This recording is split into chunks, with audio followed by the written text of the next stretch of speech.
Creativity is an addiction. We run to it. We run away from it. We build with it. We try to destroy things with it. It's an addiction. Unplugged because we will always say yes to creativity, totally uncut, because we all make mistakes. So turn it into a tool. This is Arroe Unplugged.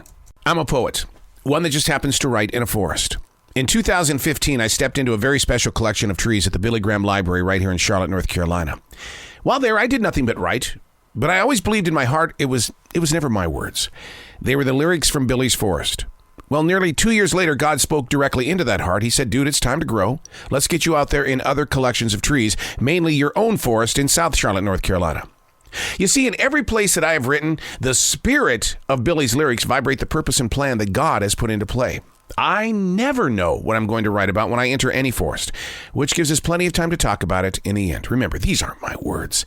These are the lyrics from Billy's Forest. Chapter number 281, September 25th, 2021, 56 degrees. A new day in this forest. The dry yellow, orange, red, and somewhat green leaves have been thrown about the forest floor. The most interesting thing is the sunlight, because the umbrella of leaves above have kept so much shade in place.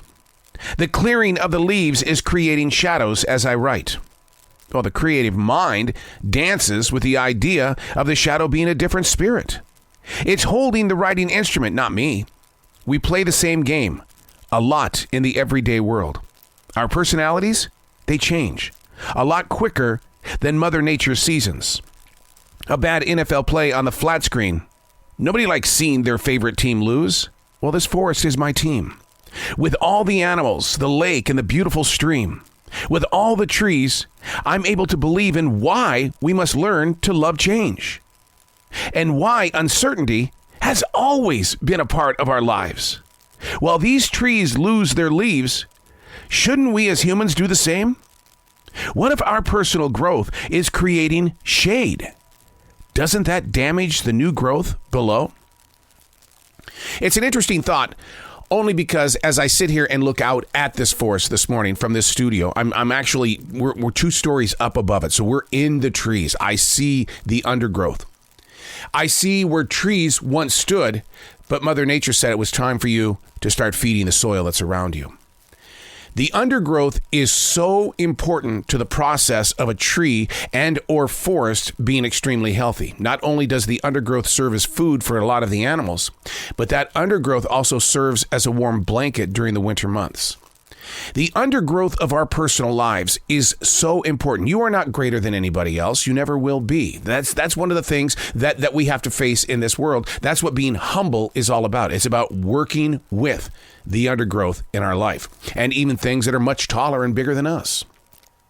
Becoming part of the surroundings that we are within is part of the growing period when it comes to who you are and why you are. So often people judge themselves because of their careers or what's sitting inside their bank account. That's not the way it is. Your placement inside the acceptance of your circle is who you are, but how are you going to feed what you are? I'm a daily writer just so I can listen to the heart that's always beating. I'm a thinker, a stream thinker, because so much is constantly moving through me. If I don't document it, I'm missing a lot of things. I'm trying to become a part of the underbrush, that is there because of purpose. It really does have a reason to make you stronger.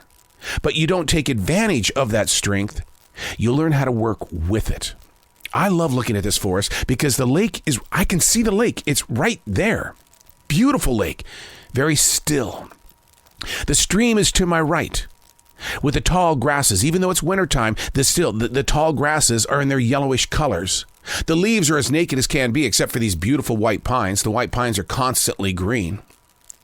The animals, the deer, the falcon, I swear this falcon loves to play with me, because when we're walking through the forest, the falcon is always diving down, around, always sitting there making itself known. Working with the underbrush, working with what is present in your life. Be the silent watcher. Sit underneath the underbrush and just watch as things move about. And then ask yourself, how can I participate with this? Because in this world, there is love, peace, forgiveness, compassion. I'm Arroe. These aren't my words. These are the lyrics from Billy's Forest.